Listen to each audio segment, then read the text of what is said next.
Hi everyone, स्वागत है आपका आज के इस वीडियो सेशन में। एचपी जीके की वीडियो सीरीज़ को कंटिन्यू करते हुए आज हम पार्ट 31 को यहाँ पर डिस्कस करने वाले हैं। तो स्टार्ट करते हैं आज के इस वीडियो सेशन को। देखते हैं question number 324। Which festival in Lahaul area is celebrated after every 4 years. Lahaul क्षेत्र में कौन सा उत्सव हर 4 वर्षों के बाद मनाया जाता है। इस क्वेश्चन का आंसर करने से पहले कुछ एक जो फेस्टिवल्स है जो आपको लाहौल एंड स्पीति में देखने को मिलते हैं उनके बारे में हम थोड़े से फैक्ट्स जान लेते हैं। स्टार्ट करते हैं। फर्स्ट जो फेस्टिवल मैंने यहाँ पे इंक्लूड किया है दैट इज़ देचांग फेस्टिवल। ठीक है, देचांग फेस्टिवल के बारे में आपको याद रखना है कि इसको जो है लाहौल में अलग सेलिब्रेट किया जाता है और स्पीति में इसको अलग से सेलिब्रेट किया जाता है। लाहौल एरिया की अगर बात करें तो लाहौल वैली में इसको मार्च और अप्रैल के मंथ में सेलिब्रेट किया जाता है। क्लियर। वहीं अगर हम स्पीति में बात करते हैं, स्पीति वैली में इसको जो है वो दिसंबर और जनवरी मंथ में सेलिब्रेट किया जाता है। ये फैक्ट आपको सबसे पहले याद रखना है। अब बात करते हैं ये जो फेस्टिवल है इसको क्यों मनाया जाता है। आपको पता है लाहौल और स्पीति में बहुत ज़्यादा ठंड पड़ती है। जब ठंड का सीज़न जो है अपने लास्ट पड़ाव पे होता है, मतलब ठंड बीत जाने की खुशी में ये त्यौहार मनाया जाता है और इसी फेस्टिवल को हम लामा के त्यौहार के नाम से भी हम इसे जानते हैं। ठीक है, लामा के त्यौहार, आपको क्वेश्चन आएगा लामा के त्यौहार के नाम से हम किस फेस्टिवल को जानते हैं, तो वो है देचांग फेस्टिवल। क्लियर। दूसरा फेस्टिवल है लोसर फेस्टिवल और इसी का ही दूसरा नाम है हालदा फेस्टिवल। एक नाम आपने और याद रखना है, खोजला पढ़ लो या फिर खोजाला पढ़ लो, प्रोनाउंसिएशन अलग अलग हो सकती है। इसके बारे में आपने याद रखना है कि हालदा फेस्टिवल जो है माघ पूर्णिमा को मनाया जाता है। माघ पूर्णिमा को मेनली ये देखने को मिलता है। अगर हम पहाड़ी मंथ की बात करते हैं तो माघ का महीना आपको मोस्ट प्रोबेबली जो है वो जनवरी मंथ में देखने को मिलता है। ठीक है, और हालदा फेस्टिवल को आपने याद रखना है कि जिस तरह से हम दिवाली मनाते हैं, जिस तरह से बूढ़ी दिवाली भी कई जगह सेलिब्रेट की जाती है, तो उसी तरह का ये त्यौहार है। ठीक है, इस फेस्टिवल को खोजाला बोला जाता है पट्टन वैली में। पट्टन वैली में इसको क्या बोला जाता है, खोजाला या फिर खोजला। क्लियर। और हालदा जो होता है, हालदा एक लकड़ी होती है। ठीक है, लकड़ी की ये मशाल बनाते हैं, उसको ये हालदा बोलते हैं। इसी तरह से क्योंकि आपको पता है जनवरी मंथ में मोस्टली जो है वो आपको बर्फ़ देखने को मिलती है, तो एक नाम याद रखना है आपने, भटका। ठीक है, भटका क्या होता है, बर्फ़ फेंकने को ये क्या कहते हैं, भटका। क्लियर। अगले फेस्टिवल पे आते हैं। गोची फेस्टिवल के बारे में आपने याद रखना है कि ये एक तरह की बर्थ सेरेमनी होती है। जब किसी के घर में जो है वो लड़के का जन्म होता है तो उस टाइम पे कौन सा फेस्टिवल मनाया जाता है, गोची। नेक्स्ट है फागली। इसी फागली का दूसरा नाम है लोसर फेस्टिवल। ठीक है, लोसर फेस्टिवल जो है हालदा फेस्टिवल के 15 दिनों के बाद मनाया जाता है। हालदा फेस्टिवल मनाया जा रहा था माघ पूर्णिमा को। ठीक है, तो 15 दिन बाद क्या आएगी, अमावस्या। ठीक है, तो अमावस्या के दिन जो है वो लोसर फेस्टिवल आपको देखने को मिलता है और लोसर फेस्टिवल को ये अपने न्यू ईयर की तरह सेलिब्रेट करते हैं। ठीक है, ये भी आपको याद रखना है। अगला फेस्टिवल है छेचू। इसी फेयर का दूसरा नाम आपने याद रखना है सिस्सू फेयर। इसको ही हम क्या बोलते हैं, सिस्सू फेयर। इसमें थोड़ा सा इंटरेस्टिंग है, इसको आपको याद रखना है। लाहौल स्पीति की हिस्ट्री की अगर बात करें तो वहाँ पर एक राजा हुआ करता था जिसका नाम था लंगदरमा। लंगदरमा जो राजा था इसने बौन धर्म को अपनाया था। ये फैक्ट आपको याद रखना है, बौन धर्म को इसने अपनाया था। यहाँ पे बौन है ना कि बौद्ध धर्म। ठीक है, लंगदरमा जो राजा था इसने बहुत सारे जो बुद्धिस्ट साहित्य थे उनको इसने नष्ट किया था। ठीक है, और बहुत सारे जो लामाज रहते थे उनको भी इसने मरवा दिया था। तो इस तरह का ये एक क्रूअल राजा था। बाद में चलकर इस राजा को मरवा दिया था। तो इस राजा की मृत्यु की सेलिब्रेशन में, क्योंकि इसको एक एविल किंग के रूप में वहाँ पे माना जाता है, इसकी मरने की ही याद में जो है वो छेचू फेयर मनाया जाता है, जिसको हम सिस्सू फेयर भी बोलते हैं। ठीक है, बस आपको इतना ही इसमें याद रखना है। अगला फेयर है लदारचा फेयर। इसके बारे में मैं आपको थोड़ा सा डिटेल में पढ़ाता हूँ। लदारचा फेयर जो है ये एक तरह का ट्रेड फेयर है। जब ट्रेड हुआ करता था इंडिया और तिब्बत के बीच, ठीक है, तो इसको जो है ट्रेड फेयर के रूप में यहाँ पे मनाया जाता था। इस फेयर को जो है वो टर्मिनेट कर दिया गया था 1962 में। अब टर्मिनेट होने के पीछे का रीज़न था कि जो इंडिया और चाइना की वॉर थी, ठीक है, तो उसके कारण इसको टर्मिनेट कर दिया गया था। बाद में फिर से इसको 1980 में फिर से इसको रिस्टार्ट कर दिया गया था। और इस फेयर के बारे में आपको याद रखना है कि इसमें जो है वो बार्टर सिस्टम चलता था। बार्टर सिस्टम का मतलब है कि किसी चीज़ के बदले आप किसी और चीज़ को एक्सचेंज करेंगे। ठीक है, इस तरह का मतलब इसमें लेन देन चलता था। तो इस फेयर के बारे में आपने इतना ही याद रखना है। अगला ट्राइबल फेयर इतना इंपॉर्टेंट नहीं है। अगला है पौरी फेयर। पौरी फेयर के बारे में आपने याद रखना है कि ये जो फेयर है वो उदयपुर में लगता है। उदयपुर में आपको पता है कौन सा टेम्पल है, त्रिलोकनाथ, ठीक है, तो वहाँ पर ये फेस्टिवल मनाया जाता है। फिर है गतौर फेस्टिवल, ये भी कहाँ पे है, लाहौल एंड स्पीति में। फिर है चक्कर मेला, ये है मोस्ट इम्पॉर्टेंट। इसी फेस्टिवल में जो है वो एक आपको डांस याद होगा, छनक छम। छनक छम, जब मैंने आपको फोक डांस पढ़ाए थे तो वहाँ पर हमने ये देखा था कि लाहौल स्पीति का एक डांस था छनक छम, तो चक्कर मेला में ही जो है वो छनक छम डांस आपको देखने को मिलता है। ये फैक्ट आपको याद रखना है। और चक्कर मेला के बारे में मैंने आपको वहाँ पर भी बताया था कि इसको जो है 3 साल के बाद सेलिब्रेट किया जाता है। तो अब आते हैं इस क्वेश्चन पे। यहाँ पे पूछा गया था कि लाहौल एरिया में ऐसा कौन सा फेस्टिवल है जिसको 4 सालों के बाद सेलिब्रेट किया जाता है, ठीक है। तो 4 तो नहीं है, पर लोकरा बुक की अगर बात करें तो वहाँ पर 3 सालों के बाद दिया गया है। तो ऐसा कौन सा फेस्टिवल है, चक्कर, ठीक है। और इसमें कौन सा डांस किया जाता है, छनक छम। क्लियर। तो अगर आपको एक्सप्लेनेशन अच्छी लगी है तो वीडियो को लाइक और कमेंट ज़रूर करिएगा। तो बढ़ते हैं नेक्स्ट क्वेश्चन की ओर। अगला है 3 to 5। In which year Himachal Pradesh abolition of big landed estate and land reforms act was passed. तो हिमाचल प्रदेश में जितने भी एक्ट्स हैं मेन उनको हम फटाफट से रिवाइज कर लेते हैं। जैसे आपसे पूछा जाता है HP land revenue act. Himachal Pradesh का लैंड रेवेन्यू एक्ट कब पास हुआ था, 1954 में। एक आपने याद रखना है HP compulsory primary education act.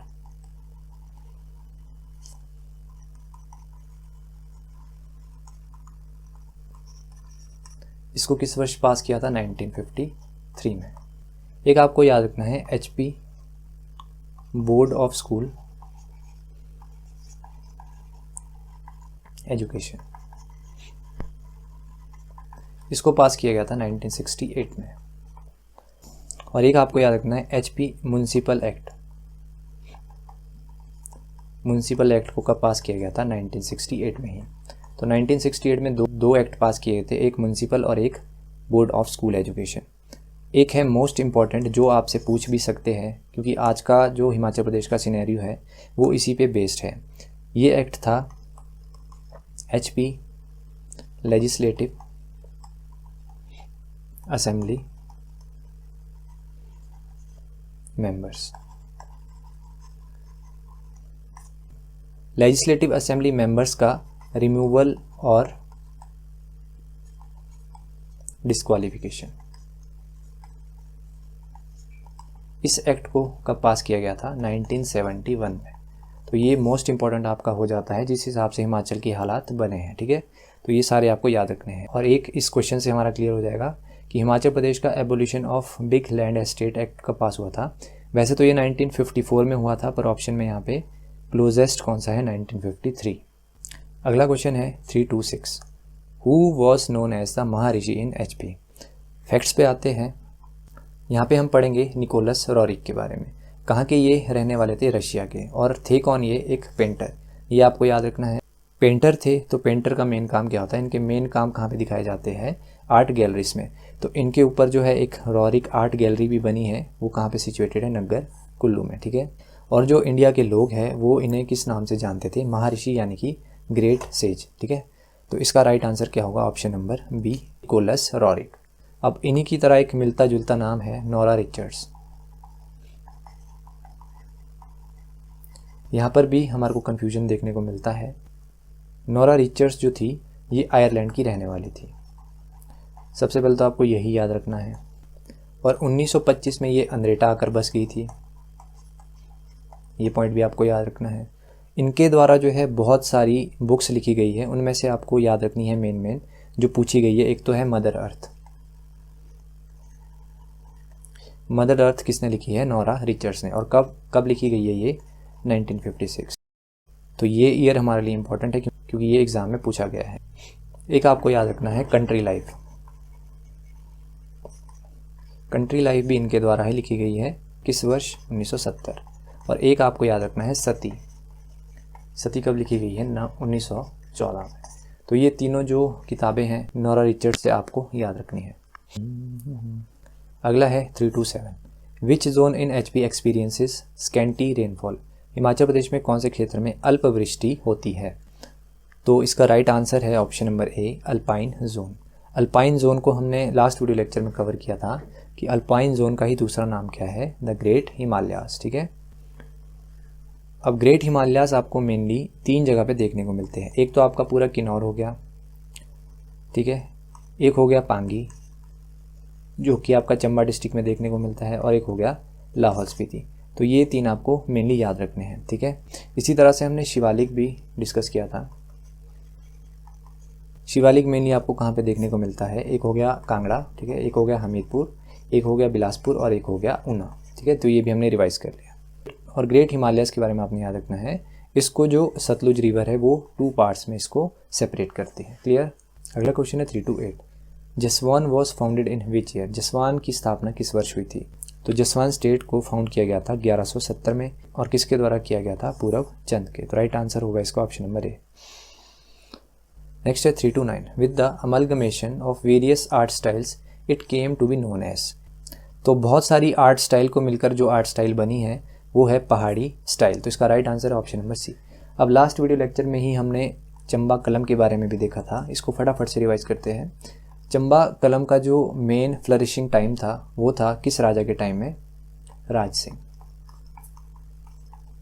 और चंबा कलम का जो फेमस चित्रकार था वो था निक्का। कांगड़ा कलम किसके टाइम में फूली फली थी, ये आपको कमेंट सेक्शन में बताना है।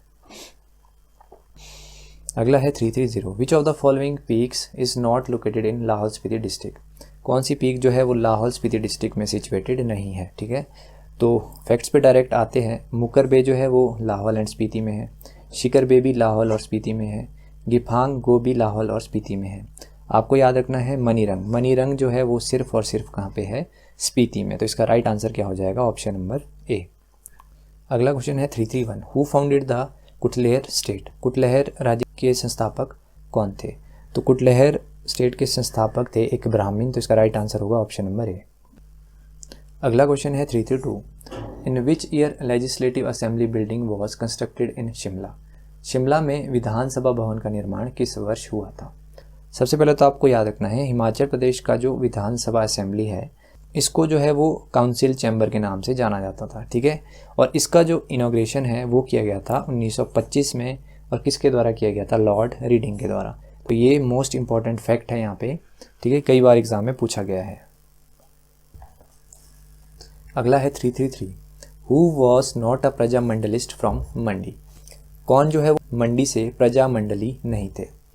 एक एक करके ऑप्शंस को सबसे पहले डिस्कस करते हैं। जैसे यहाँ पे नाम है पूर्णानंद। तो पूर्णानंद का जो नाम है वो आपको कहाँ पे देखने को मिला था? जब मैंने आपको HHSRC पढ़ाया था। इसकी फुल फॉर्म थी Himalayan hill state regional council. फटाफट से रिवाइज करते हैं। 1946 को इसको एस्टेब्लिश किया गया था। इसका जो हेडक्वार्टर था वो कहाँ पे था? शिमला में। अब इसके जो प्रेसिडेंट थे, इस काउंसिल के जो प्रेसिडेंट थे वो बैठते थे मंडी में, और इसके प्रेसिडेंट थे कौन? पूर्णानंद। और इसके जो सेक्रेटरी थे, सचिव थे, वो कौन थे? सेक्रेटरी कौन थे इसके? पद्मदेव। ठीक है, तो ये फैक्ट हमने देखे थे Himachal hill state regional council से। पूर्णानंद कहाँ से बिलोंग करते थे? मंडी से। ठीक है, तो ये तो हमारा ऑप्शन यहाँ पे क्लियर हो जाता है। दूसरा ऑप्शन है कृष्णनंद। कृष्णनंद जो है वो वही कृष्णनंद है मेरे हिसाब से जो मंडी षड्यंत्र में जिन्होंने गद्दर पार्टी को ज्वाइन किया था। ठीक है, ये मैं आपको डिटेल में पढ़ाऊंगा मंडी षड्यंत्र, पर अभी के लिए आपने याद रखना है कि 1913 में एक पर्सन थे जिनका नाम था हरदेव। कई बुक्स में आपको देखने को मिलेगा कि ये जो पर्सन थे इन्होंने भी गदर पार्टी को ज्वाइन किया था, पर बाद में इन्होंने अपना जो नाम है वो चेंज कर लिया था। कई जगह बुक्स में आपको देखने को मिलेगा कि इन्होंने बाद में जो अपना नाम चेंज करके रखा था वो था कृष्णनंद। ठीक है, और कई बुक्स में आपको इनका जो नाम है वो देखने को मिलता है भाई हिरदाराम।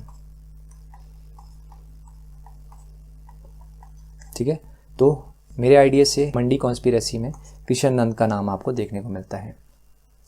और गौरी शंकर की अगर हम बात करते हैं तो कुनिहार प्रजामंडल, जब मैंने आपको 1939 वाला पढ़ाया था तो वहाँ पर भी 2 पर्सन हमने देखे थे, एक बाबू कांशीराम और एक गौरी शंकर।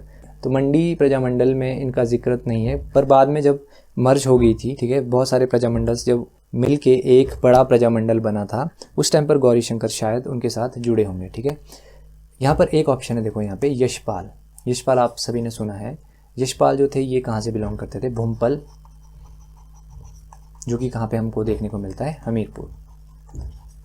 तो इसका राइट आंसर वैसे तो यशपाल ही होना चाहिए, ठीक है। तो और इसका राइट आंसर भी यशपाल ही है, ठीक है। पर मेरे को थोड़ा सा गौरी शंकर में डाउट है कि मंडी में इनका जिक्र कहाँ पे देखने को मिलता है। कुनिहार प्रजामंडल में तो इनका नाम मैंने देखा था, ठीक है। अब यशपाल के बारे में थोड़े से फैक्ट्स हम जान लेते हैं। इन्होंने बहुत सारे नॉवेल्स लिखे हैं, उनमें से एक है विप्लव।